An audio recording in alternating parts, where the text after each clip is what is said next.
60 लोग हुए हैं तो 25 तक जब हो जाते हैं फिर मैं ज्वाइन कर लेती हूँ। तो जरताशा बच्चे आपने आज इनके स्क्रीनशॉट्स लेने हैं। वो फातिमा का मुझे मैसेज आया था, उसकी तबीयत थोड़ी जो है वो ठीक नहीं है, तो मैंने कहा मैं जरताशा को पहले बता दूँ। Okay ma'am. ठीक है, ओके चलो फिर ज्वाइन करते हैं दोबारा से।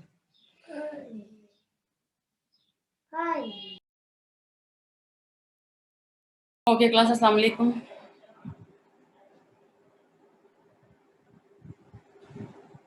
वालेकुम अस्सलाम मैम।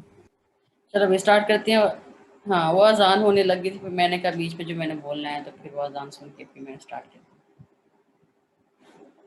हाँ जी, प्रीवियस लेक्चर में कोई प्रॉब्लम?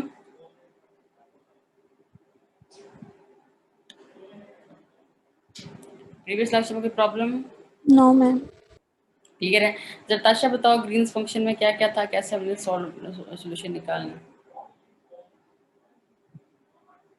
मैम उसमें पहले हमने P of x, Q of x और आर ऑफ एक्स को देखना होता है वो डिफरेंशिएबल हो, और फिर देखना होता है कि वो लैम्डा इक्वल टू 0 पे हमें आइगन वैल्यू दे नहीं दे रहा। तो फिर सबसे हम पहले उसको हमें, सॉरी बात काट रही हूँ, ये सबसे पहले हमने ये नहीं देखना है कि वो रेगुलर एसल सिस्टम है कि नहीं है, जी मैम देखना है ना? रेगुलरली देख।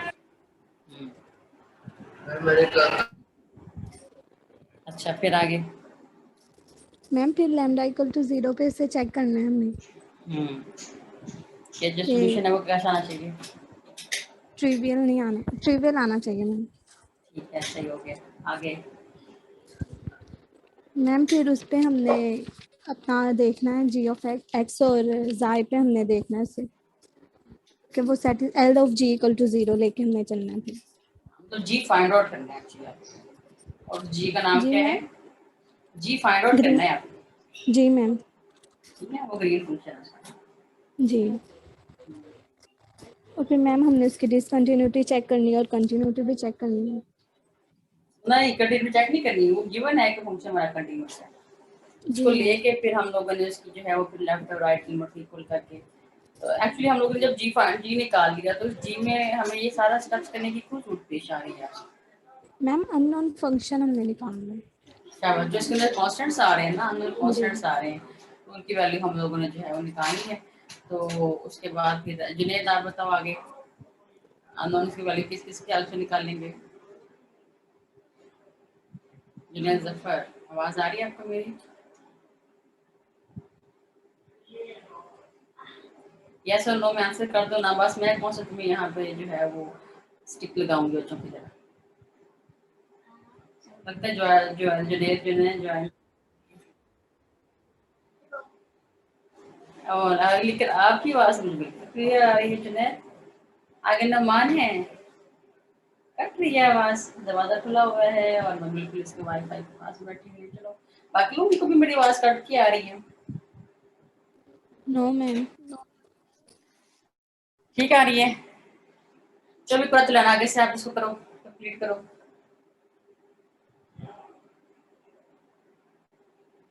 पूरा चलाना, आवाज आ रही? जल्दी कराना, शाबाश बच्चों, क्या करें? मैंने एक्चुअली इसलिए पूछना है ताकि जब ये हमारा क्लियर हो जाएगा तो आगे फिर हमने आज स्टार्ट करने हैं चला अपनी मॉडिफाइड स्क्रीन फंक्शन, उसकी अपनी प्रॉपर्टीज है। तो जब तक आपको अपनी ग्रीन्स फंक्शन की प्रॉपर्टीज याद नहीं होंगी, उसके स्टेप्स याद नहीं होंगे, तो हो सकता है कि आप मॉडिफाइड वालों को मिक्सअप कर दो। तो पूरा चलना, आगे रेगुलर स्टेप आप बताओ क्या करना होता है उसमें? नो, रोमान आप बताओ। 17 वाला नंबर 15517। रोमान आवाज आ रही मेरी?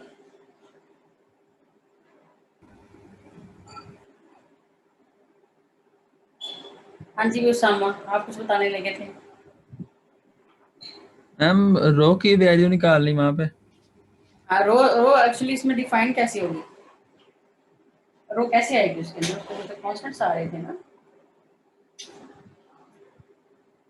मैम हम वैल्यूज पुट करेंगे, उनमें से A1 जो आएगा उसमें हमारे पास रो इंक्लूड होगी और A2 जो आएगा, फिर हम उनको पुट करके जी डैश निकालेंगे और फिर जी डैश जो हमने अपर और लोअर पे निकाला दोनों को माइनस करके वो इक्वल होगा 1/p रो, यानी जो हमारे पास पी एक्स था वहाँ पी फिर वो हो जाएगा। ठीक जी है, मैम उसका नाम बोलिए। सहर, उसका नाम क्या है, उस प्रॉपर्टी का नाम क्या है जो आप बता के बैठी हैं, G dash of ma'am X discontinuity of जिसमें हम जंप। देखते हैं। ठीक है, जिस हाँ डिसकंटिन्यूटी जी। Of jump 1 by rose I, उसको जी जो है मैम। वो हम लोग लेके चलते हैं और फिर वहां से हमारे पास लास्ट में हमारे पास रो की वैल्यू निकल आती जी मैम, फिर जो हमारे पास निकल आते हैं हम जी में पुट कर देते हैं और फिर वहाँ से हम जो है वो अपनी वैल्यूज़ को कैलकुलेट कर लेते हैं। है। ठीक हो गया, शाबाश। इसका मतलब है कि आपको माइंड में स्टेप्स हैं वो। ठीक है, अच्छा, जी इसके मैम। बाद आज हमने अभी करना है ग्रीन मॉडिफाइड ग्रीन फंक्शन। अब मॉडिफाइड ग्रीन फंक्शन में देखो वो थोड़ा सा इसके रिवर्स चल रहा है। मतलब अब जो देखो ग्रीन फंक्शन में हमने क्या किया था, हमने चेक किया था कि वो हमारा जो सिस्टम है वो सिर्फ रेगुलर ऐसा सिस्टम के लिए हमने किया ना। हमने कहा कि हमारा सिस्टम रेगुलर ऐसा सिस्टम है और लैम्डा इज इक्वल टू 0 जो है उसका करस्पॉन्डिंग जो सोल्यूशन आ रहा है वो ट्रिवियल आना चाहिए। यही किया था ना ग्रीन फंक्शन में। अच्छा, अब मॉडिफाइड में ये बात उल्ट हो गई। उसमें क्या कहता है, उसमें आपका जो सिस्टम है वो रेगुलर भी हो सकता है और उसमें आपका जो सिस्टम है वो पीरियोडिक भी हो सकता है, मतलब दोनों हो सकते हैं आपके सिस्टम। ठीक है, अच्छा, अब ये जो लैम्डा इज इक्वल टू 0 है उसका जो करस्पॉन्डिंग सोल्यूशन है ना वो नॉन ट्रिवियल आना चाहिए। जो मॉडिफाइड ग्रीन फंक्शन की बात में कर रही हूँ, जो ग्रीन फंक्शन था उसमें हम लोगों ने क्या चेक किया था कि लैम्डा इज इक्वल टू 0 का जो करस्पॉन्डिंग सोल्यूशन था वो हमारा ट्रिवियल आना चाहिए। तो देन हम लोगों ने फिर आगे प्रोसीड करके ग्रीन फंक्शन निकालना होता था। मॉडिफाइड ग्रीन फंक्शन में हम लोगों ने क्या करना है, हमने lambda is equal to 0 put करना है सिस्टम में ना। जो करस्पॉन्डिंग सोल्यूशन है एल ऑफ वाई का, L of Y is equal to 0 का, वो हमारा कैसा आना चाहिए, नॉन ट्रिवियल। नॉन सही है, ट्रिवियल। जी मैम। तो नॉन ट्रिवियल अगर आता है तो फिर वो कहता है कि उसके बाद हम लोगों ने एक फंक्शन निकालना है जी एम एक्स। जी एम, जो जी का इंडेक्स एम है ना वो मॉडिफाइड के लिए है। ठीक है, मॉडिफाइड ग्रीन फंक्शन, तो जी फॉर ग्रीन फंक्शन और जो उसका इंडेक्स एम आ रहा है वो मॉडिफाइड के लिए। अच्छा, उन्हीं लाइंस पे चलना है लेकिन इसमें कुछ प्रॉपर्टीज उसने एक्स्ट्रा दी हुई है। तो पहली प्रॉपर्टी जो है जी हम लोगों ने वैसे ही निकालना है, लेकिन जी वहाँ पे हमने निकाला था L of G is equal to 0 करके, लेकिन यहाँ पे हम लोग कैसे निकालेंगे, L of G is equal to Y not और वाई इज आई की मल्टीप्लीकेशन से। ठीक है, तो इसके स्टेप पढ़ लेते हैं। और उसी तरह से जैसे हमने वहाँ पे इंटरवल को ब्रेक किया था, जो हमारा ए से बी तक का इंटरवल था, हमने इसको कैसे ब्रेक किया था, ए लेस और equal to X less than xi and xi is less than X less और इक्वल टू बी। मतलब जहाँ पे जाई आ रहा था, आपकी एंड पॉइंट कंडीशन जो आपकी वहाँ पे आ रही थी, जो जहाँ पे जाई आ रहा था वहाँ पे हमने स्ट्रिक्टली का साइन लगाया था, मतलब वहाँ पे हमने इक्वालिटी का साइन नहीं लगाया था। ठीक हो गया। अच्छा, अब यहाँ पे देखो सर, पहला स्टेप उसने कहा कि रेगुलर एसल सिस्टम होगा।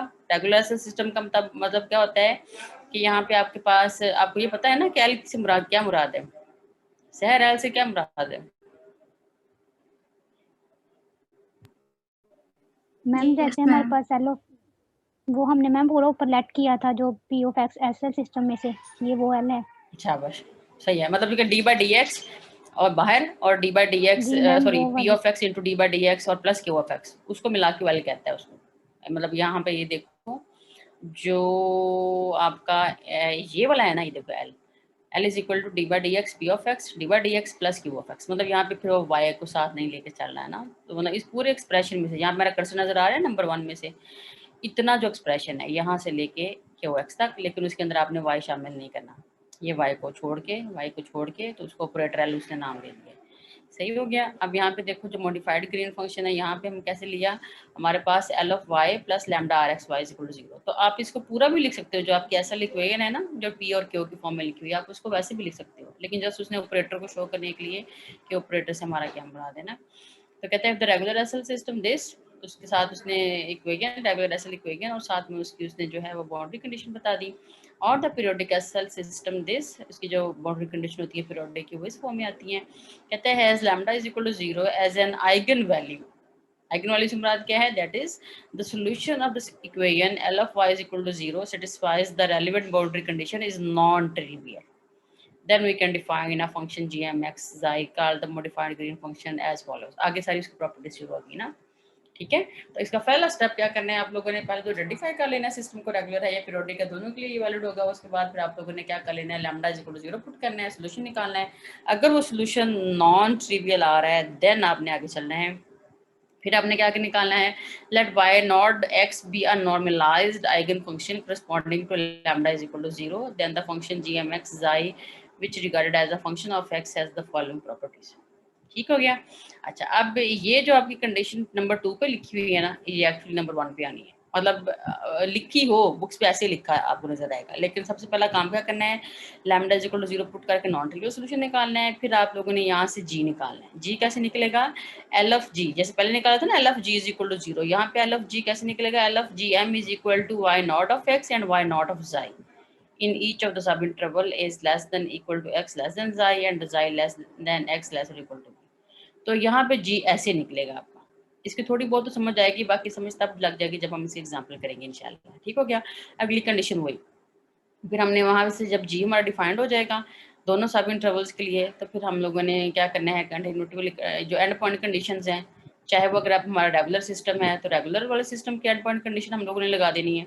अगर हमारा पीरियोडिक सिस्टम होगा तो वो पीरियोडिक ऐसा लिखोगे जो उसकी एंड पॉइंट कंडीशन लगा देनी है। ठीक है, तो यहाँ पे कोई भी कहता लग सकती है। अगर तो वो रेगुलर सिस्टम हो जाएगा तो ये कंडीशन लग जाएंगी, अगर वो पीरियोडिक हो जाएगा तो हमारे पास ये फोर्थ वाली कंडीशन लग जाएंगी। ठीक हो गया।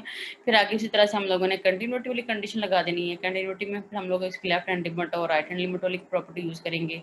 फिर ये डिसकंटिन्यूटी ऑफ जंप वाली कंडीशन है। इसमें एक एक्स्ट्रा कंडीशन है हमारी फिफ्थ वाली, a से b gmx xi y naught of x dx is equal to 0, that is the orthogonality condition is satisfied, then gmx xi so defined is called modified gradient function belonging to the given SL system।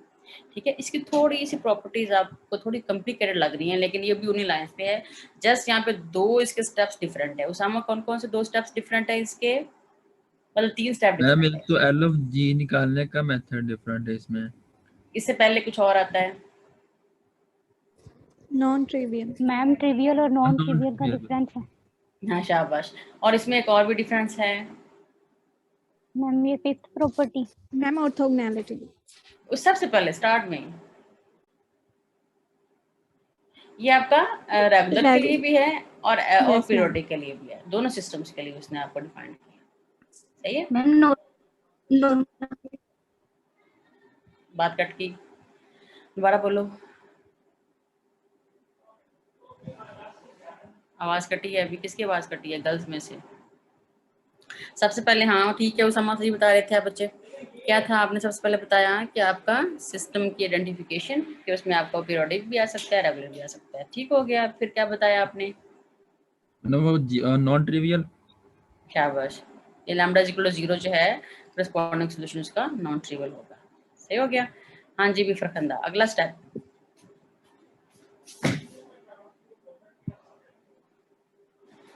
Sir आप बताओ अगला step. Ma'am वही वाला कि ये हमारे पास periodic में भी हो सकता है और दूसरे में भी, और ये फिफ्थ प्रॉपर्टी के इसमें ऑर्थोगोनैलिटी की जो कंडीशन है वो सेटिस्फाइड होगी। मतलब इसमें आपका एल ऑफ जी कैसे निकलेगा? मतलब जी मैम हम उसको देखेंगे ना, अगर पीरियोडिक हुआ तो हम उसके अकॉर्डिंग कंडीशन लगाएंगे, रेगुलर होगा तो उसके अकॉर्डिंग कंडीशन लगाएंगे। नहीं और एल ऑफ फिर जी से कैसे निकाला? मैम ये ये देखो जो हमें कंडीशन दी हुई है L of G equal to Y not of X Y not of xi, इससे शाबाश। और वाई नॉट ऑफ एक्स कैसे निकलेगा इसका?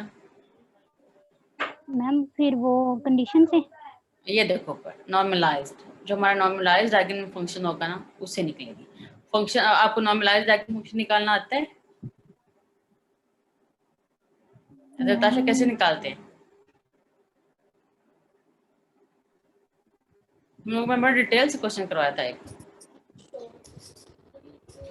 मैम वही जो दो कंडीशंस वाला है, 0 जब m और इक्वल n होंगे तो। शाबाश, वहां से निकालना है। और जब नॉर्मलाइज निकालना होता है आइगन फंक्शन तो उसको क्या लेके चलना होता है? Is equal to 1। n शाबाश 1। ये मैं तुम लोग को दिखा देती हूँ कि एक्चुअली करना क्या है इसके अंदर। जो वाई तुम्हारा निकलेगा ना, कहाँ गया जहाँ पे हम लोग नॉर्मलाइजेशन वाली प्रॉपर्टी डिस्कस की थी, ये वाली। ठीक है, सबसे पहला काम क्या करना है, यहाँ पे तो ये निकला हुआ है ना सारी वैल्यूज के लिए, lambda is equal to 0, lambda greater than 0, lambda less than 0।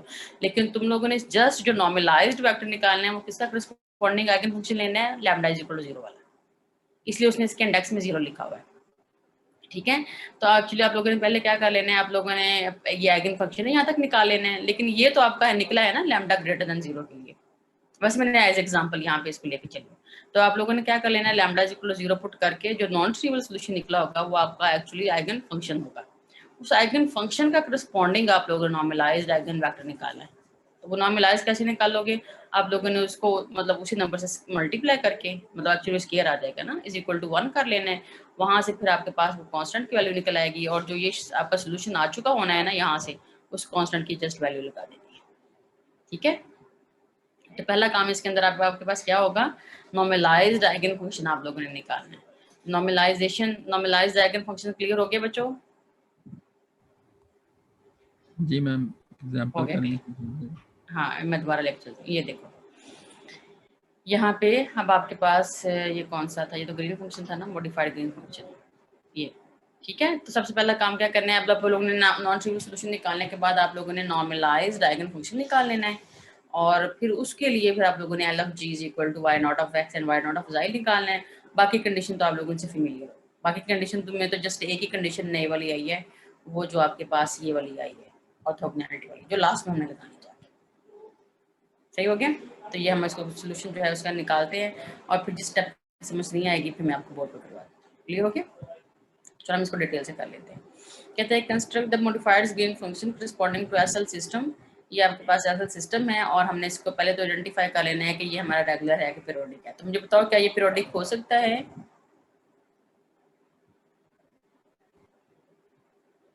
Ma'am हो सकता है। हाँ, ये क्या, ये सिस्टम देखने में बताओ ना, देख के जस्ट चेक किए बगैर क्या ये सिस्टम पीरियोडिक हो सकता है उसामा? मैम हो जाएगा मैम। क्यों? मैम कुछ भी एक्सपेक्ट पुट करें उसके आंसर पर कौन सा फैक्ट मैम पड़ेगा? क्यू ऑफ एक्स 0 है, और आप इसकी कंडीशन देखो, पीरियोडिक एसएल सिस्टम की इक्वेशंस किस तरह की, बाउंड्री कंडीशन किस तरह की होनी चाहिए, यहाँ से P देखो of A is equal to P of ma'am 0. और p dash of A is equal to मतलब y डैश ऑफ ए, अभी तो फिलहाल हम y के फॉर्म में ले रहे हैं ना। तो जो पीरियोडिक सिस्टम होता है उसकी में इक्वेशन, तो चलो इक्वेशन हो जाए पीरियोडिक, लेकिन जो अगर उसकी बाउंड्री कंडीशंस इस तरह की नहीं है, y of a is equal to y of b and y dash of a is equal to y dash of b, तो क्या हम उसको पीरियोडिक कह सकते हैं सामा? मैम फिर तो नहीं कहेंगे। नो ये नहीं कह सकते, सही है ना। इवन देन कि ये इक्वेशन हमारी पीरियोडिक है, सही है, लेकिन जो इसकी बाउंड्री कंडीशंस हैं this is not of that kind. y of a मतलब यहाँ पे अगर होता y of 0 is equal to y of 1 और y dash of 0 is equal to y dash of 1, अगर इस तरह से ये लिखी होती तो हम कहते हैं कि ये पीरियोडिक एसएल सिस्टम है। समझ आ गई बच्चों? जी मैम। तो अब हमने चेक करना है कि क्या ये रेगुलर एसएल सिस्टम है कि नहीं है। तो रेगुलर एसएल सिस्टम के लिए हमारे पास क्या होनी चाहिए कंडीशंस, कि हमारे जो p एंड r हैं वो हमारे 0 नहीं होने चाहिए। ठीक है। एंड पॉइंट्स के ऊपर हमारा एंड पॉइंट्स क्या क्या है, a is equal to 0 and b is equal to 1। सही। तो हमारा p ऑफ x जो है वो किसके इक्वल आ रहा है, 1 के इक्वल आ रहा है, एंड हमारा जो r ऑफ x है वो किसके इक्वल आ रहा है, वो तो rx ही है ना, और वो 0 नहीं हो सकता फिलहाल। क्यों 0 नहीं हो सकता? अगर वो देखो 0 हो जाए तो फिर तो हमारा ये ऐसा सिस्टम ही नहीं बनेगा। सही हो गया? जी क्लियर हो गया। अच्छा, अब क्या करना है, आप लोगों ने आइडेंटिफाई कर लिया कि ये हमारा जो है ये रेगुलर एसएल इक्वेशन है। अब देखो क्या जो इसकी बाउंड्री कंडीशन है क्या वो इस टाइप की हैं, जो ये टाइप है, ये वाला alpha y of a plus alpha 2 y dash of a plus beta 1 y of b plus beta 2 y dash of b, क्या ये इसके तरह की कंडीशन है इसकी? यस। ठीक है। तो ये हमारे पास जो सिस्टम है ये कैसा है, ये रेगुलर एसएल सिस्टम है। अच्छा, अब हमने क्या करना है, हमने इसके अंदर पुट करना है लैम्डा इज इक्वल टू 0। अब लैम्डा इज इक्वल टू 0 जब पुट करेंगे तो हमारे पास क्या रह जाएगा, y double dash is equal to 0, और हमारा जो सोल्यूशन आएगा ax प्लस b आ जाएगा। ठीक है। पहली कंडीशन लगाओ, y dash of 0 is equal to 0 लगाओ, क्या 0 बनता है आपका? y डैश कहाँ पे है, इसका डेरिवेटिव लोगे ना, ए जस्ट आ a आ जाएगा ना जाएगा, मैम, a 0 0 के बराबर आ आएगा। जाएगा। शाबाश, ठीक हो गया। सेकंड कंडीशन लगाओ, y dash of 1 is equal to 0 implies that वो डैश के अंदर भी आपका a बचा होगा, तो उसमें तो x लगाने की हमें जो है वो फुर्सत ही नहीं मिली, जस्ट a ही रह गया और a इज इक्वल टू 0 आ गया। फिर हमारे पास जब देखो हमारे पास दोनों कंडीशन लगा के a 0 आया है, इसका मतलब यह है कि b के बारे में कोई इन्फॉर्मेशन नहीं है। अब हमारा ये भी तो एक चॉइस हो सकती है ना कि b 0 हो जाए, और एक चॉइस ये भी हो सकती है कि b नॉट इक्वल टू 0 हो जाए। ठीक है। तो हम जनरली इसको डिस्कस कर लेंगे कि b is not equal to 0। बात फॉलो की है लास्ट वाली कि b कैसे 0 नहीं बनाया। मैम बी के जी बारे में मैम। हमारे पास इंफॉर्मेशन कोई नहीं है, तो इसलिए हाँ, फिर इन्फॉर्मेशन कोई नहीं है। जा सकते हैं। हाँ तो शाबाश, हम इसको फिर इसलिए कह सकते हैं कि नॉट इक्वल टू 0। तो हमने जब कह दिया कि नॉट इक्वल टू 0 तो देखो अब इसका सोल्यूशन क्या आ गया, y का इज इक्वल टू b आ गया। ठीक हो गया। अच्छा अब अगला क्या करना है, अब हमने यहाँ लिख दिया लाइन कि हमारे पास हम एक मॉडिफाइड ग्रीन फंक्शन कंस्ट्रक्ट कर सकते हैं इस तरह से, लेकिन अब पहला काम क्या करना है, हम लोगों ने इसका एक नॉर्मलाइज्ड डायगोनल फंक्शन निकालना है। किसका नॉर्मलाइज्ड डायगोनल फंक्शन निकालना है, y is equal to b का। ये तो 0 हो गया ना इसके अंदर से, कर्सर नजर आ रहा है मेरा? जी मैम। हाँ अब यहाँ पे देखो a 0 हो गया, तो जस्ट आपके पास क्या रहेगा, y is equal to b। तो अब इस आइगन फंक्शन का हम लोगों ने नॉर्मलाइज्ड आइगन फंक्शन निकालना है। तो नॉर्मलाइज निकालने के लिए मैंने क्या आपको तरीका बताया हुआ था कि आप लोगों ने जस्ट क्या करना है, उसको उसी वेक्टर को आपस में मल्टीप्लाई कर देना। मतलब m is equal to n से मुराद क्या है कि आप उसी वेक्टर को एक्चुअली उसी से मल्टीप्लाई करवा रहे हो। तो ये आपकी जो लिमिट्स है वो 0 से 1, y square dx is equal to 1, और y किसके इक्वल अब आपके पास आ रहा है, b square dx is equal to 1, और फिर b किसके बराबर आ गया आपके पास, 1 के बराबर आ गया। ठीक हो गया।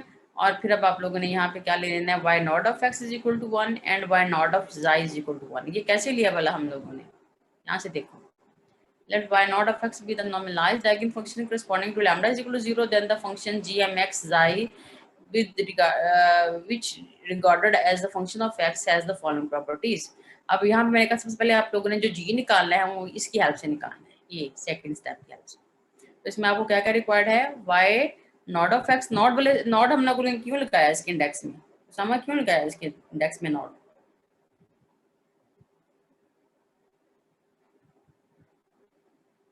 अब तो जरताशा मैम नॉर्मलाइज के लिए। नॉर्मलाइज के लिए, लेकिन हम लोगों ने 0 क्यों लगाया इसके इंडेक्स में, वो 0 क्यों लगा रहा है? शहर आप बताओ। Ma'am lambda is equal to 0 शाबाश शाबाश, ठीक है। लैम्डा इज इक्वल टू 0 का करस्पॉन्डिंग ये आइगन फंक्शन था जिसको उसने नॉर्मलाइज किया है, इसलिए यहाँ पे उसने इसको y नॉट ऑफ x लिखा हुआ है। ठीक आ गई, समझ आ गई बच्चों? क्लियर हो गया? चलो अब हम इसकी जो है एग्जांपल देख लेते हैं। यहाँ पे आप लोगों ने क्या निकाला, आइगन फंक्शन निकाल लिया, फिर उसका नॉर्मलाइज्ड आइगन वेक्टर निकाल लिया, वहां से b इज इक्वल टू 1 निकला। जस्ट आप लोगों ने इसकी वैल्यू को यहाँ पुट किया तो ये हमारे पास y नॉट ऑफ x और y नॉट ऑफ z आ गया। अब l of gm is equal to, ये प्रोडक्ट ले लिया, यहाँ से gm double dash is equal to 1 आ गया, और gm डबल डैश का जो आंसर है वो सोल्यूशन यहाँ तक आ गया। सही। फिर उसके बाद उसने कौन सी कंडीशन लगाई है, एंड पॉइंट कंडीशन लगा ली है, तो यहाँ तक पहुँच गया। फिर उसने उसके बाद जो है वो आपकी कंटिन्यूटी वाली कंडीशन लगा दी है, यहाँ पे पहुँच गया है। फिर वो कहता है कि जो हमारे पास एंड पॉइंट कंडीशन है उसको जंप वाली कंडीशन है वो यहाँ पे नहीं लग सकती, तो यहाँ पे फिर उसने कौन सी वाली कंडीशन लगाई है, जो आपकी फिफ्थ वाली कंडीशन है, ये लास्ट वाली कंडीशन, इसको लगा के तो फिर यहाँ से उसने जो है वो आपकी कॉन्स्टेंट की वैल्यू निकाल दी। हो गया क्लियर कि नहीं हुआ? चलो इसको बोर्ड पे समझा देता हूँ, स्टेप बाय स्टेप कर लेते हैं इसको बोर्ड पे जो एग्जाम्पल उसने दी हुई है। फिर उसके बाद जो है वो हम इसको क्लास खत्म होगी ना तो दोबारा ज्वाइन कर लेंगे। क्लास समझ गए मुझे आप लोग? जी मैम। हाँ जी, वैसे है कितनी समझ आई है आपको? मैम वैसे आ गई है, अब प्रैक्टिकली करके हाथ से देखेंगे तो क्लियर हो जाएगा। और मैम यही कि हमने वो 5 स्टेप्स को फुलफिल करवाना है। पहले तो हमने ये चेक करना है कि सिस्टम हमारे पास कौन सा है, फिर उसके अकॉर्डिंग हम उससे करेंगे। हाँ कल मैं कोशिश करूंगी कि कल मैं फिर इसकी एक और एग्जाम्पल मॉडिफाइड की लेके तो फिर हम उसको एक और इसकी प्रैक्टिस कर लें, ताकि हमारा जो है वो कॉन्सेप्ट बिल्कुल क्लियर हो जाए, ताकि स्टेप्स क्लियर हो जाए ना। ग्रीन फंक्शन में क्या करना है और मॉडिफाइड में क्या करना है। ग्रीन के स्टेप्स थोड़े से इजी हैं और मॉडिफाइड के थोड़े ऐसे कॉम्प्लिकेटेड हैं। सही हो गया? अच्छा चलो मैं इसकी स्क्रीन ऑन करती हूँ, जिन लोगों को क्लियर नहीं हुआ फिर वो भी देख सकते हैं। नज़ारा कोड नज़ारा जी मैम आ रहा है। आ रहा है। अच्छा चलो देखो हमारा एग्जांपल क्या है, y double dash plus lambda r of x is equal to 0। इसको थोड़ा सा नीचे कर, और फिर वो क्या कहता है, y dash of 0 is equal to 0 and y dash of 1 is equal to 0। हम लोग कर क्या रहे हैं, हम लोग इसका एक मॉडिफाइड ग्रीन्स फंक्शन जो है वो इसकी कंस्ट्रक्शन कर रहे हैं। तो हम लोगों ने सबसे पहले इस सिस्टम को रिकॉग्नाइज किया, तो ये सिस्टम किस तरह से हमारा रेगुलर, हमारा सिस्टम कैसा है, regular SL system. Regular SL system क्या होता है, उसकी आइडेंटिफिकेशन क्या होती है, हम लोगों ने इसको पहले तो एसएल सिस्टम की फॉर्म में लिख लेना होता है, मतलब इस फॉर्म में लिख लेना होता है, D by D x P of x D Y by D x plus Q of X plus lambda R of X into Y is equal to 0, इस फॉर्म में लिखना होता है। तो ये कैसे लिखा जाएगा, ये system D by D X और ये लिखा जाएगा 1 into D Y by D x plus 0 plus lambda R of X into Y is equal to 0। देखो जो मैंने टॉप पे लिखा है क्या वो इसके बराबर आ रहा है, जी मैम। आ गया। इसका मतलब है कि ये रेगुलर एसएल इक्वेशन है। और ये रेगुलर एसएल सिस्टम किस तरह से है कि इसकी जो बाउंड्री कंडीशंस हैं वो आपकी अल्फा और बीटा की फॉर्म में लिखी जा सकती हैं। मतलब अगर आप आइडेंटिफाई करते हो, मुझे आइडेंटिफाई करके बताओ बच्चों की अल्फा क्या है और यहाँ पे अल्फा 1 क्या है, अल्फा 2 क्या है, बीटा 1 क्या है, बीटा 2 क्या है। ये तो पता चल गया ना, ये पी ऑफ एक्स है, ये क्यू ऑफ एक्स है, ठीक है। आर को उसने आर ही लिया हुआ है, इसलिए उसको मैं लिखने की जरूरत भी नहीं है मुझे। अच्छा मुझे बताओ इसको देखते हुए कि इसमें हमारे पास अल्फा 1 क्या है, 0, ठीक है। अल्फा 2 क्या है, 1, बीटा 1 क्या है, 0, बीटा 2 क्या है, 1। समझ आ गई इसकी कि समझा दूं? जी मैम लग गई। वाई साइड पे बच्चों, बीटा 2 में 1 है। हाँ बीटा 2 1 नहीं है। देखो जरा जो हमारी रेगुलर एसएल सिस्टम की बाउंड्री कंडीशन है वो किस तरह से होती है, alpha 1 y of a plus alpha 2 y dash of A is equal to 0, beta 1 y of b plus beta 2 y dash of b is equal to 0। यहाँ पे आइडेंटिफाई करो ए किसके इक्वल है, 0 के, बी किसके इक्वल है, 1 के। वो किसने बताया मुझे, ये हमारा ए होता है और ये हमारा बी होता है, ठीक है। अब आइडेंटिफाई करो जो आपकी बाउंड्री कंडीशन है वो किस फॉर्म में दी हुई है, ए के ऊपर कौन सी वाली कंडीशन दी हुई है, डैश वाली, सही है। तो इसका मतलब है कि यहाँ पे देखो अगर मैं लगाती हूँ ये 0 ये 0, ठीक है। और ये क्या है, बी वाला वैल्यू क्या है मेरे पास, 1 और 1। अब बच्चों देख के बताओ मुझे कि इसमें से कौन कौन सी जो कोफिशिएंट है वो 0 है। क्या आपको y ऑफ 0 की वैल्यू दी हुई है, y ऑफ 0 की वैल्यू क्या आपके पास, नो, ये नहीं है। इसका मतलब है कि ये कोफिशिएंट 0 है, ठीक है।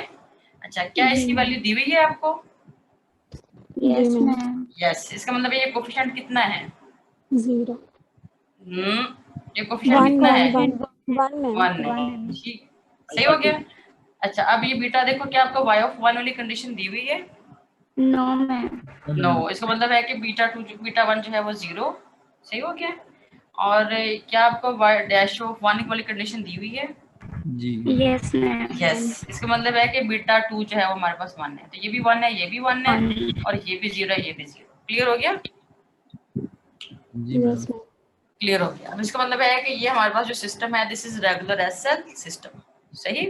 अच्छा अब हमने क्या करना है, अगला स्टेप क्या करना है, हम लोगों ने इस रेगुलर एसएल सिस्टम के अंदर lambda is equal to 0 put करना है। ये तो हमारा अंडरस्टैंड के लिए ना कि हम लोगों ने ये रेगुलर की आइडेंटिफिकेशन करनी है। अच्छा अब अगला काम क्या करना है, आप लोगों ने इसमें lambda is equal to 0 put करना है।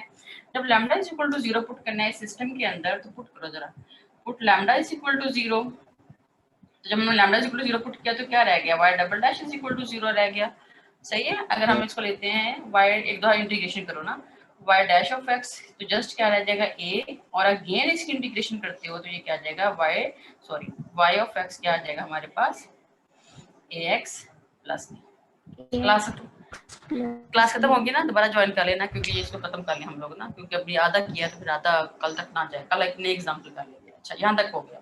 अब देखो कंडीशंस किसकी फॉर्म में दी हुई है, डेरिवेटिव की फॉर्म में दी हुई है, तो दोनों कंडीशंस हमारी यही पुट हो जाएंगी। यहाँ पे पहली कंडीशन लगाओ, y dash of 0 is equal to 0 implies that a is equal to 0। और सेकंड कंडीशन लगाते हो y dash of 1 is equal to 0 implies that, अब देखो इसमें पुट करना है ना, x की जगह पे 1 पुट करना है, तो यहाँ पे x तो नजर ही नहीं आ रहा, तो जस्ट a नजर आ रहा है ना, a इज इक्वल टू 0। अब हमें क्या कोई b के बारे में पता चला इन कंडीशंस की हेल्प से, नो, ठीक है। तो हमारा b 0 भी हो सकता है, लेकिन ये भी तो बात है ना कि b 0 के बराबर नहीं भी हो सकता, ऐसे भी तो है ना। तो हम अज्यूम कर लेते हैं कि b is not equal to 0। सही है, there is no information about b, so we assume that b is not equal to 0। तो अब सॉल्यूशन क्या आ गया आपका, y of x is equal to b आ गया। अब देखो, आपको याद है जब हम लोगों ने अपने आइगन फंक्शन निकाले थे तो यहाँ पे हम लोग n लिखा करते थे, ठीक है। तो वो देखते थे कि n कहाँ से स्टार्ट हो रहा है, 0 से स्टार्ट हो रहा है, 1 से स्टार्ट हो रहा है, कहाँ से हो रहा है। तो अब चूंकि हम लोगों ने जस्ट एक ही केस डिस्कस किया है, इसलिए जहाँ पे वो किसका करस्पॉन्डिंग है, लैम्डा इज इक्वल टू 0 का, तो मैं यहाँ पे y नॉट लिख देती हूँ। नॉट किसको रिप्रेजेंट कर रहा है, for lambda is equal to 0। शाबाश, लैम्डा इज इक्वल टू 0, इसके लिए क्लियर हो गया। अब लैम्डा इज इक्वल टू 0 के करस्पॉन्डिंग जो हमारा सॉल्यूशन आया है, इसके हम लोगों ने नॉर्मलाइज्ड आइगन फंक्शन निकालना है। तो नॉर्मलाइज्ड निकालने का मैंने तरीका आपको बताया हुआ है कि जिस तरह का मर्जी क्वेश्चन आ जाए, आप लोगों ने नॉर्मलाइज के लिए क्या करना होता है, आंखें बंद करके जो वेक्टर दिया गया होता है, जो इंटरवल दिया गया होता है, उसको रख के, ठीक है, तो आप लोगों ने उसको उसी से मल्टीप्लाई करके और इज इक्वल टू 1 लिख देना होता है। ये बताया हुआ है ना तरीका आप लोगों को। यस मतलब एक्चुअली ये आपका m is equal to n वाला है ना सिचुएशन। अच्छा, तो b square is equal to dx आ गया। जब आप इसकी इंटीग्रेशन करेंगे तो आपके पास क्या आ जाएगा, b स्क्वायर, और यहाँ पे dx की इंटीग्रेशन x आ जाएगी, और x की जब वैल्यू पुट करोगे तो जस्ट क्या रह जाएगा आपके पास 1। तो b square is equal to 1, और मैंने कहा था कि नॉर्मलाइज के लिए आपको पॉजिटिव साइन देना होता है। b इज इक्वल टू 1 आ गया। अब ये जो सोल्यूशन है ये किसमें फिर कन्वर्ट हो गया, y नॉट ऑफ x आपका निकल आया। सही हो गया।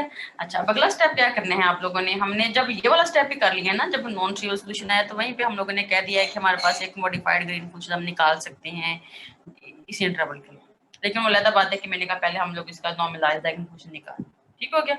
अच्छा, अब ये जो नॉर्मलाइज्ड आइगन फंक्शन है, इसकी हेल्प से हम लोगों ने जो g है मॉडिफाइड ग्रीन फंक्शन, उसकी कंस्ट्रक्शन करनी है। अच्छा, आप लोगों ने जब ये स्टेप किया था तो यहाँ पे हमारे पास क्या था, हमने क्या दिया था कि सोल्यूशन चूंकि नॉन ट्रिवियल आ गया है, इसलिए हमारे पास ये क्या आ सकता है, gm x xi एक ऐसा फंक्शन आ सकता है जिसको हम लोग कैसे निकाल सकते हैं, और जो किस इंटरवल के लिए डिफाइंड होगा, 0 is less or equal to x less than xi and xi is less than x less or equal to 1। तो ये हमने इस स्टेप पे कह दिया है, ये सही हो गया ना। अच्छा, लेकिन अब g कैसे निकलेगा, g के लिए मैंने कंडीशन बताई थी कि L of gm is equal to y not of x multiply by y not of xi, ये ऐसे निकलेगा। स्टेप समझ आ गई। इसकी स्क्रीन शेयरिंग से मैं आपको दिखा देती हूँ, फिर मैं इसको दोबारा से बंद कर दूँ क्योंकि स्क्रीन शेयरिंग पे ना बोर्ड इतना बड़ा नजर नहीं आता। ये देखो प्रॉपर्टीज में जाते हैं। अच्छा, यहाँ पे देखो gmx, ये कंटिन्यूटी वाली कंडीशन तो मैंने कहा बाद में लगाएंगे, पहले हमने देखो यहाँ तक कर लिया, let y not x be the normalised eigen function corresponding to lambda is equal to 0। सही। तो अब हम लोगों ने यहाँ पे g को यहाँ से डिफाइन करना है, L of gm is equal to y not of x y not of xi। फिर अगली कंडीशन हमारी सारी वही जैसे हम लोगों ने ग्रीन फंक्शन के अंदर की थी, हम लोगों ने एंड पॉइंट कंडीशन को कह देना है कि वो g के लिए सेटिस्फाइड है, फिर हमने कंटिन्यूटी वाली कंडीशन लगा देनी है, फिर वो जो डिसकंटिन्यूटी जंप वाली कंडीशन लगा देनी है। फिर लेकिन यहाँ पे एक कंडीशन हमारे पास एक्स्ट्रा है, gmx xi, उसको मल्टीप्लाई किसके साथ करना है, जो हमारा नॉर्मलाइज्ड आइगन फंक्शन निकल आया हुआ है। मतलब अब इस सिचुएशन में, इस क्वेश्चन में हमारा जो नॉर्मलाइज्ड आइगन फंक्शन है वो क्या निकला हुआ है, ठीक है। तो ये लास्ट में प्रॉपर्टी अप्लाई करेंगे, ये हो गया ना। तो अब g ऐसे निकालने जा रहे हैं, ये यहाँ से एंटर, यहाँ पे मेरा कर्सर है, LGM is equal to y not of x y not of xi। सही है। तो इसको दो इंटरवल में, सब इंटरवल में डिवाइड कर लेंगे। मैं स्क्रीन शेयरिंग इसकी स्टॉप करके तो करती हूँ ताकि हो गया क्लियर। अच्छा, अब यहाँ से देखो LGM is equal to y not of x y not of xi। अब देखो मेरे पास y not of x is equal to 1 आया, तो अगर मैं y not of xi show करती नहीं हूँ, हो रहा, बोर्ड नहीं शो हो रहा मैम हो रहा है। हो रहा है मैम। हो रहा है बच्चे, हो सकता है आपका सिग्नल प्रॉब्लम हो। मैं तो एक ऐसे कमरे में पढ़ाती हूँ जो मेरा बिल्कुल वाईफाई के सामने है। नहीं मैम मेरा ही प्रॉब्लम होगा फिर। हाँ, फिर आपका प्रॉब्लम होगा, सॉरी। वो रिकॉर्डिंग कोई कर रहा है, रिकॉर्डिंग से आप लोग देख लेना इसको। मैम अब रिकॉर्डिंग नहीं करते।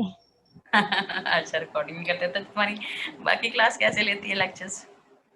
मैम वो थोड़ा इशू हो गया था इसलिए ना अब रिकॉर्डिंग नहीं करेंगे क्लास। बस हसन की वजह से?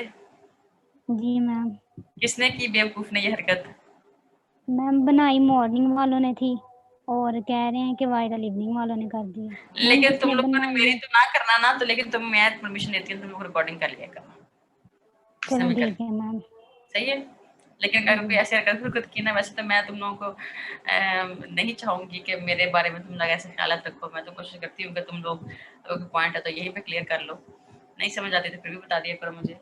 तो लेकिन ये है कि अगर ऐसे हरकत नहीं करोगे मेरे साथ तो तुम लोग रिकॉर्डिंग कर सकते हो। नहीं मैम, हमने पहले भी नहीं बनाई थी, मॉर्निंग वालों ने बनाई थी। जी चलो मैम। चलो बस अल्लाह हिदायत है इन लोगों को। लेकिन ये है कि अब देखो टीचिंग रिस्पेक्ट हर जगह लाजिम है, पता नहीं फिर बच्चे छोटी छोटी चीजों को कैसे हाईलाइट कर देते हैं। अच्छा चलो भाई देखो, पहले कौन रिकॉर्डिंग कर रहा था आपकी क्लास में? मैम जुनैद। जुनैद, अब आप नहीं कर रहे आजकल?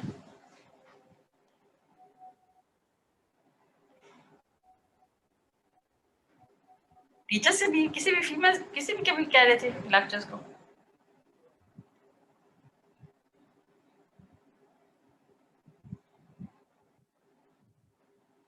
नहीं, आप लोग अपलोड से मुराद ये नहीं कि आप यूट्यूब पे पब्लिक कर दो, आप इसको ना पब्लिक की जगह पे आप उसको कर सकते हो, ग्रुप आपका, जस्ट आपका ग्रुप उसको देख सके।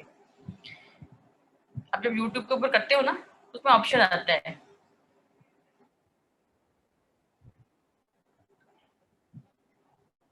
हम्म। हम्म।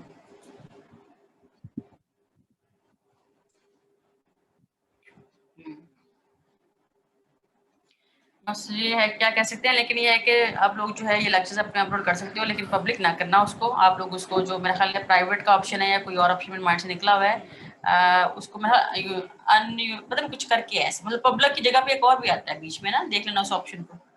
हाँ अनलिस्टेड का, हाँ अनलिस्टेड का जो आपका ऑप्शन है ना, उसको यूज करते हुए आप लोग अपनी क्लास के लिए फिर उसको ग्रुप को लिंक को शेयर कर दिया करें, फिर आपकी क्लासेस को देख लिया करें। सही हो गया? तो आपसे फिर हंस के ना करना है, लेकिन फिर ये मेरे वाले लेक्चर कर लिया करना अगर आप लोग चाहते हो, इफ यू वांट टू। मैं जबरदस्ती नहीं मूवमेंट होती रही आपके, लेकिन जिसने अभी देखना है तो फिर देख।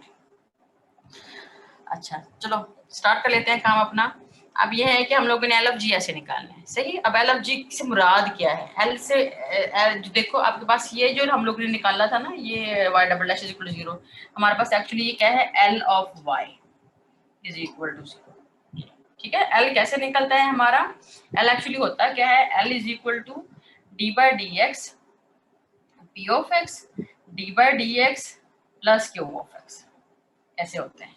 ठीक है, तो अब हम लोगों ने जब एल लिया है इस सिचुएशन के मुताबिक, तुम्हारे पास एल फिर क्या आ रहा है इस सिचुएशन के मुताबिक? जस्ट क्या आ रहा है? D by D x. देखो हमारे पास इस सिचुएशन के मुताबिक क्या आ रहा है? D by D x P of x हमारे पास पहले ही 1 था, ठीक है, 1 into D by D X, और क्यू ऑफ एक्स भी हमारे पास क्या था? 0 था।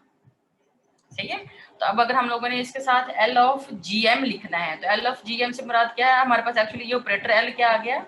एल किसके इक्वल आ रहा है? d2 by D x square. सही है, तो अगर हम एल ऑफ जी एम लेते हैं तो एल ऑफ जी एम से क्या मुराद है हमारी?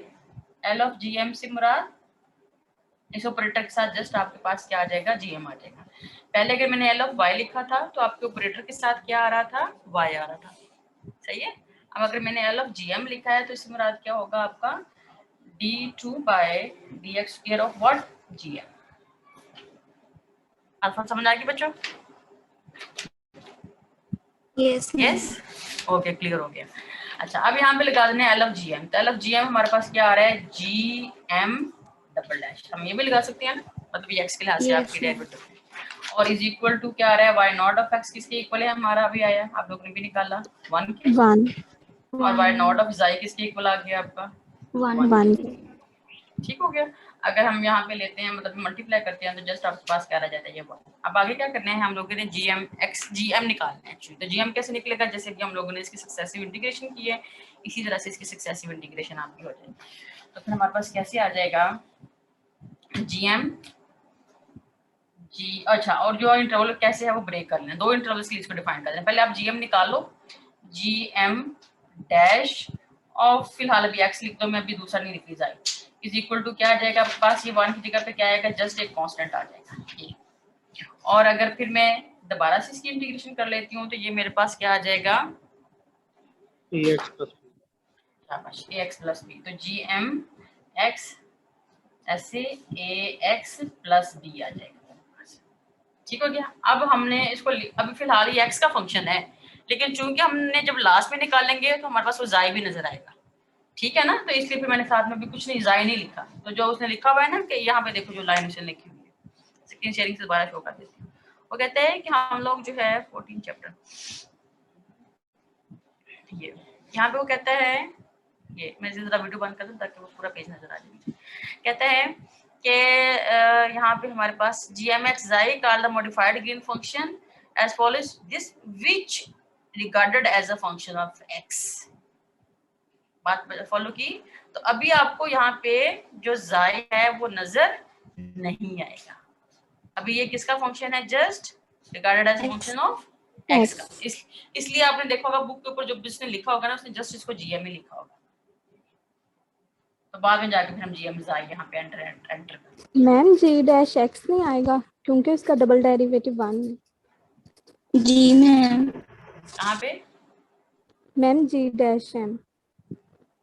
g dash m is equal to, हाँ एक्स। ये आ जाएगा आपके पास a, यहाँ पे आपके पास 1 है तो यहाँ पे आपके पास आ जाएगा x। थैंक यू बच्चों, वरना क्वेश्चन गलत होने जा रहा था। x आ गया और साथ में कोई कांस्टेंट भी लिखा देते हैं, ठीक है। फिर नीचे भी चेंज हो जाएगी। हाँ ये फिर x स्क्वायर हो जाएगा ना, x स्क्वायर बाय 2 आ जाएगा। हाँ मतलब जब हम इसका करेंगे दोबारा तो ये आ जाएगा x स्क्वायर बाय 2 प्लस हम कांस्टेंट एक और नया कांस्टेंट साथ में कर देंगे तो आ जाएगा b। सही हो गया। और यहाँ पे फिर हम यहाँ पे लिख देते हैं a और यहाँ पे लिख देते हैं a। क्लियर हो गया बच्चों? अच्छा अब देखो अगला स्टेप क्या? मल्टीप्लाई करना है हमने x स्क्वायर ओवर 2 क्या या मैम ये जो जीएम है लिया। ये चलो x ले लो अभी फिलहाल x, और यहाँ पे फिर हम लोगों ने x स्क्वायर बाय 2 लिख लिया प्लस b। ठीक है, मतलब पहले जब आप लोगों ने इसको लिया उसकी एक दफा इंटीग्रेशन की तो आपके पास क्या आ गया, वहां पे जस्ट क्या रह गया, x रह गया। और जब आपने उसकी अगेन एक इंटीग्रेशन की तो फिर आपके पास फिर वो किस तरह से रह जाएगा, x स्क्वायर बाय 2 और प्लस जो है वो b आ जाएगा। अच्छा अब x स्क्वायर बाय 2 जब हम लोगों ने इसको मल्टीप्लाई किया तो आपके पास क्या रहता है, x स्क्वायर बाय 2, और जब हम लोगों ने इसकी एक इंटीग्रेशन की इसके साथ कुछ कांस्टेंट भी हम लोगों ने शामिल कर लेने। मतलब पहले वाला तो जस्ट आपके पास क्या आ जाएगा, x आ जाएगा ना। तो हमने जब देखो ना, जब हम इंटीग्रेशन करते हैं तो साथ में कुछ इंटीग्रेशन कांस्टेंट ऑफ इंटीग्रेशन भी शामिल करते हैं। याद आया आप लोगों को? से है जी हाँ। तो हम यहाँ पे सपोज करो कर लेते हैं a कर लेते हैं, और फिर नेक्स्ट स्टेप में ये हो जाएगा ax और यहाँ पे हो जाएगा प्लस b हो जाएगा। क्लियर हो गया? मतलब पहले स्टेप में हमने क्या किया, 1 की इंटीग्रेशन x हो गई प्लस कांस्टेंट ऑफ इंटीग्रेशन हमारे पास हमने इसको ये लिया। अगले स्टेप में क्या होगी, अगेन इंटीग्रेशन की, x की इंटीग्रेशन क्या होगी, x square by 2 plus a के साथ क्या आ जाएगा, वेरिएबल आ जाएगा प्लस एक और साथ में कांस्टेंट आपके पास। सॉरी वो फर्स्ट में स्टेप में हमारा जो है मिस हो गया मेरे से, लेकिन यहाँ के स्क्वायर से। अच्छा अब अगला क्या करना है, मैं सीधा कुछ नहीं लिख रही, यहाँ पे कुछ नहीं लिख रही। तो अब पहला काम क्या करना है, उसने कहा था कि दोनों इंटरवल्स के लिए आपने इसको डिफाइन करना है। तो डिफाइन कैसे करोगे, gm इज इक्वल टू, पहले लिख लो x square by 2 plus ax plus b, और ये इंटरवल क्या है, 0 इज लेस और equal to x less than xi। फिर इसको लिख लो x square by 2 plus a1x plus b1, और xi is less than x less और इक्वल टू। सेम उन लाइंस पे चलना जैसे आप लोग ग्रीन फंक्शन के लिए चलते। ठीक है, अच्छा अब अगला स्टेप क्या करना है Usama? Ma'am end point condition लगानी। शाबाश। हाँ कंटिन्यूटी की कंडीशन बाद में आएगी, पहले हमें इसके लिए जैसे हम लोगों ने g डिफाइन किया साथ ही हम लोगों ने इसकी एंड पॉइंट कंडीशन को डिफाइन कर देना है। तो अब देखो जो एंड पॉइंट कंडीशन y की फॉर्म में थी हमारे पास किस तरह से आ जाएंगी, g dash of 0 is equal to 1 and g dash of 1 is equal to, नहीं दोनों 0। यहाँ से देखो ठीक हो गया ना, एंड पॉइंट कंडीशन भी साथ में लिख देनी, जी डिफाइन करके साथ ही हम लोगों ने एंड पॉइंट कंडीशन लिख देनी है। अच्छा उसके बाद फिर क्या करना है, एंड कंडीशन को अप्लाई करवा देना है। तो G dash of 0 is equal to 0 हमारा किस वाले इंटरवल के ऊपर लगेगा, इसके ऊपर लग जाएगा, और जो हाँ फर्स्ट वाले पे, और जी डैश 1 जो है वो हमारा इसके ऊपर लग जाएगा। सही हो गया। अब जी डैश हमें करने की जरूरत नहीं है, हमारा पहले जी डैश निकला हुआ है, यहीं से हम लोग ले लेंगे इसको। अच्छा पहली कंडीशन लगाओ, तो ये आ जाएगा हमारे पास x प्लस a इज मतलब d dash of 0 is equal to 0 implies that ये आ जाएगा हमारे पास x की जगह पे 0 आ जाएगा, तो ये आ जाएगा 0 plus a is equal to 0। तो हमारे पास फिर क्या रह जाएगा, this implies that a is equal to 0, b रह जाएगा। a is equal to 0। ठीक है। सेकंड कंडीशन लगाओ, g dash of 1 is equal to 0, इस जगह पे लगाना है, मतलब जो आपका डैश वाला है लेकिन वो लगेगा यहाँ पे। तो वो कैसे आ जाएगा, d डैश ऑफ 1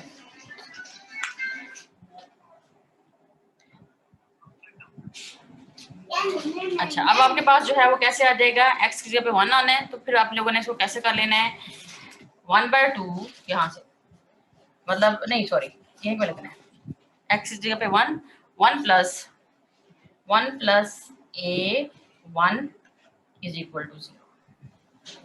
समझ आ गई? जी हाँ, तो ma'am. a1 is equal to -1 आ जाएगा, a1 इज इक्वल टू -1 आ जाएगा। सही। फिर अब देखो पहली कंडीशन से जब आप लगाओगे तो ये तो ऑटोमेटिकली रिमूव हो जाएगा, ठीक है। तो यहाँ पे प्लस b रह जाएगा, और यहाँ से फिर क्या रिमूव हो जाएगा, आपका a1 की वैल्यू -1 आ गई है, तो यहाँ से आपके पास लग जाएगा -1। हो गया सही। अच्छा, अब अगला स्टेप क्या आएगा आपका, उसमें आप लोगों ने वो कंटिन्यूटी वाली कंडीशन लगा देनी है। तो कंटिन्यूटी वाली कंडीशन क्या लगानी है आप लोगों ने, सिंपल लगानी है, x इज इक्वल टू ज़ाई के ऊपर चेक करनी है लिमिट को, ठीक है। तो अब देखो पहले क्या आ जाएगा जी आपके मैम। पास, मतलब कि कह दिया हुआ कि फंक्शन कंटिन्यूअस है, क्लास किसके लिए है, इसके साथ क्लास है आपकी नेक्स्ट राइट हैंड लिमिट, उसको लगा के आप लोगों ने फिर जो है वो रो की फॉर्म में इसको ट्रांसफॉर्म कर लेना है। अब यहाँ पे डिसकंटिन्यूटी जंप वाली कंडीशन नहीं लगेगी, क्यों नहीं लगेगी, मैकेनिक्स क्लास नेक्स्ट। मैकेनिक्स के बस चलो भी कल 1 मिनट हसन रह के गया, साथ फिर कर लो आज। चलो ठीक है, सही है, उनके साथ तो टाइम पे शुरू कर लें, लेकिन चलो 1 मिनट और लगा लो, अभी है मेरा 1 मिनट ना, मैं स्क्रीन शेयरिंग साथ में कर दूं तो जल्दी काम हो जाएगा खत्म। अब अच्छा, अब देखो जो हमारे पास है ना, हम लोगों ने जो इस कंटिन्यूटी वाली कंडीशन है उसको लगा लेना है, यहाँ पे देखो वो लगा के, तो अब देखो पहले तो हमारा यहाँ से a खत्म हो गया और ये डैश की वैल्यू भी निकल आई, यहाँ पे पहुंच गए हम लोग, ये था तो हमारा देखो बोर्ड नजर आ रहा है, यहाँ पे पहुंच गए हम लोग। अच्छा, अगली आप लोगों ने कंटिन्यूटी वाली कंडीशन लगा देनी है, लेफ्ट हैंड लिमिट और राइट हैंड लिमिट, और वहां से हमारे पास जो है वो क्या एलिमिनेट हो जाएगा, हम लोगों ने उसको यहाँ से हमारा फर्स्ट स्टेप से हमारा ये भी बी डैश की फॉर्म में आ गया और ये भी बी डैश की फॉर्म में आ गया, तो सिंगल हमारे पास रह गया एक कॉन्स्टेंट। सही। अच्छा, वो कह रहे हैं कि डिसकंटिन्यूटी ऑफ जंप वाली कंडीशन नहीं अप्लाई हो रही, मतलब भला क्यों अप्लाई नहीं हो रही है, देखो अगर आप इसका जी डैश निकालते हो ना x ज़ाई -0 के ऊपर, तो वो जी डैश क्या आ रहा है आपके पास, वो भी आपके पास क्या रह रहा है, x, यस मैम। और विभाग दे जाए बंद करूँ मैं, तो इसको लगा के तो डिसकंटिन्यूटी वाली देखो वैल्यू क्या आ जाती है, 1 इज इक्वल टू 1 आ जाती है, तो इससे वो कहता है कि डिसकंटिन्यूटी जंप वाली जो वैल्यू है वो नहीं लग रही हमारी, ठीक है, वो कंडीशन हमारी अप्लाई नहीं हो रही। बात फॉलो की कि डिसकंटिन्यूटी कंडीशन क्यों अप्लाई हो रही, देखो यहाँ पे ज़ाई बच रहा है, -ज़ाई + 1 इज इक्वल टू 1 आ रहा है आपका, तो ज़ाई इज इक्वल टू ज़ाई से कैंसिल और जस्ट 1 आ रहा है, तो इसलिए उसने लिखा हुआ है कि डिसकंटिन्यूटी ऑफ जंप वाली कंडीशन नहीं लगेगी, तो इसलिए फिर वो लास्ट वाली ऑर्थोगोनैलिटी वाली कंडीशन पे चला गया, ठीक है। इसको देख लेना, अगर नहीं समझ आएगी तो फिर मैं कल करवा दूंगी इंशाल्लाह। सही हो गया बच्चों? जी मैम। ये बस उसने gmx ज़ाई y0 x dx लिया है, फिर 0 से 1 तक ले लिया, फिर उसने इसको ब्रेक कर दिया 0 से ज़ाई तक और ज़ाई से 1 तक, क्योंकि हमारा y0 ऑफ 0 तो 1 के इक्वल था ना, तो आगे उसने जहाँ से जस्ट b डैश की वैल्यू निकाल ली और उसकी वैल्यू प्लग इन कर दी। क्लियर हो गया? आपके माइंड में यहाँ पे क्वेश्चन क्यों नहीं आया, क्वेश्चन यहाँ पे इसको रो की फॉर्म में क्यों नहीं लिखा?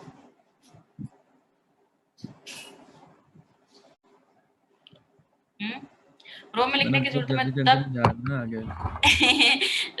इसकी हमारे ना हमें जो रो की वैल्यू लेने की तब जरूरत पेश आती है अगर हमारे पास ये ना उसमें आ रहे होते हैं डिनोमिनेटर्स में लेके हम लोगों ने ना, तो फिर उसको क्रॉस मल्टीप्लाई करके लिखना होता है, तो यहाँ पे सिंपल एक्सप्रेशन आ रहा था, इसलिए फिर हमें जरूरत ही पेश नहीं है इसको नए वाले रो की फॉर्म में कन्वर्ट करने की, लेकिन फिर उसने इसको सिंगल वेरिएबल की फॉर्म में कर दिया, सिंगल कॉन्स्टेंट की फॉर्म में कर दिया, डैश की फॉर्म में। सही हो गया? चलो ठीक है, आज के लिए इतने काफ़ी है, सी यू टुमारो इंशाल्लाह। एक इसी का एक और एग्जाम्पल कर लेंगे। सही हो गया? ओके मैम, ठीक है, अल्लाह हाफ़िज़। जी मैम। अल्लाह हाफ़िज़।